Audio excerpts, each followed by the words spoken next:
നമസ്കാരം. ചതയം നാളിൻ്റെ പ്രത്യേകതകൾ നമ്മൾ ചിന്തിക്കുമ്പോൾ രാഹുദശയിലാണ് ജനനം. നക്ഷത്രാധിപൻ രാഹുവാണ്.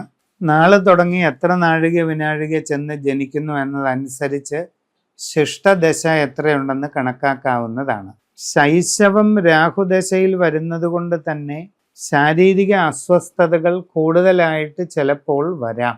പ്രത്യേകമായിട്ട് നന്നായി ശ്രദ്ധിച്ചാൽ മതിയാകും. രാഹുദശ കഴിഞ്ഞാൽ പിന്നീട് വ്യാഴദശയാണ്. അത് വലിയ ദോഷമുണ്ടാകാറില്ല. അതിനെ തുടർന്ന് വരുന്നത് ശനിദശാകാലമാണ്.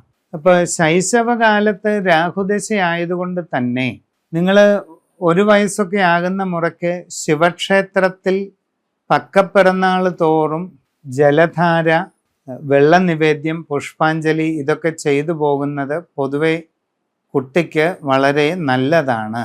തുടർന്ന് വരുന്ന കാലഘട്ടത്തിൽ എല്ലാ കാര്യങ്ങളിലും തടസ്സമുണ്ടാകുന്നുണ്ടോ? വിദ്യാഭ്യാസത്തിന് ഉദ്ദേശിക്കുന്ന പുരോഗതി ഇല്ലാതിരിക്കുകയാണോ? വിദ്യാഭ്യാസം കഴിഞ്ഞ് തൊഴിൽപരമായ കാര്യത്തിൽ മന്ദഗതി കാണുന്നുണ്ടോ? ഇങ്ങനെയൊക്കെയുള്ള ലക്ഷണങ്ങളുണ്ടെങ്കിൽ ഉറപ്പായിട്ടും ജാതക പരിശോധന നടത്തണം. വ്യക്തിപരമായി ജനനത്തീയതിയും സമയവും വെച്ച് ഗ്രഹനില ഉണ്ടാക്കി പരിശോധിക്കേണ്ടതാണ്. നിങ്ങളുടെ എല്ലാവിധ ദോഷങ്ങളും പരിപൂർണമായിട്ട് മാറുന്നതിന് നവഗ്രഹ ശാന്തി കലശം എന്ന കർമ്മം ഗൃഹത്തിൽ ചെയ്യുന്നത് വളരെ ഉത്തമമാണ്. നിങ്ങൾ സുബ്രഹ്മണ്യസ്വാമി ക്ഷേത്രത്തിൽ പഞ്ചാമൃത അഭിഷേകം, പായസ നിവേദ്യം, പുഷ്പാഞ്ജലി ഇതൊക്കെ ചെയ്യുന്നത് ഗുണകരമായിരിക്കും.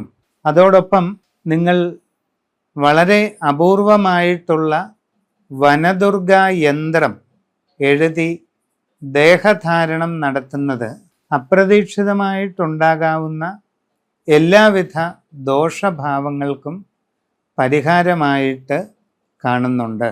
അതോടൊപ്പം ചുവന്ന പവിഴക്കല്ല് ഏറ്റവും നല്ല ഗുണനിലവാരമുള്ളത് നോക്കി വാങ്ങി വെള്ളി മോതിരത്തിലാക്കി ധരിക്കുന്നത് ഗുണം ചെയ്യും. നിങ്ങളുടെ കുടുംബപരമായിട്ടുള്ള കാവുകളോ ക്ഷേത്രങ്ങളോ വെച്ചാരാധന സ്ഥാനങ്ങളോ ഒക്കെ ഉണ്ടെങ്കിൽ അതിൻ്റെ ദൈവാധീന സ്ഥിതിയൊക്കെ ശരിയായ വിധത്തിൽ പരിശോധിപ്പിച്ച് ഉചിത പ്രതിവിധി ചെയ്യുന്നത് വളരെ നല്ലതാണ്.